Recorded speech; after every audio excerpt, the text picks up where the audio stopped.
प्यासी औरत का मतलब अगर आप शहवत या जिस्मानी ज़रूरत के एतबार से ले रहे हैं तो ये बातें खलम-खला बयान करना मुनासिब नहीं, लेकिन मैं आपको शरीयत और नफ्सियात की रोशनी में इज़्ज़त और हया के साथ समझा देता हूँ। औरत जब अपने शौहर से कुर्बत चाहती है तो वो आम तौर पर इशारों कनायों में अपनी ख्वाहिश ज़ाहिर करती है।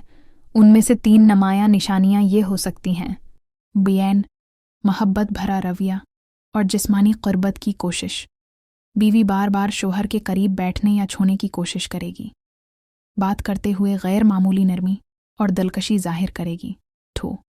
बातों में इशारा देना, वो कभी सीधे और कभी घुमा फिराकर ऐसे जुमले बोलेगी जिनसे कुर्बत की ख्वाहिश जाहिर हो, कभी तारीफ के अंदाज में या शर्माते हुए कुछ इशारे देगी। 3. ज़ीब ओ ज़ीनत और तौजा हासिल करने की कोशिश।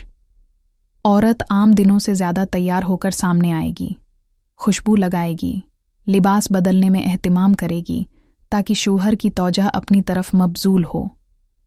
याद रखें, ये सब शौहरों के लिए इशारे हैं और शरीयत में ये ताल्लुक़ सिर्फ निकाह के अंदर ही जायज़ है।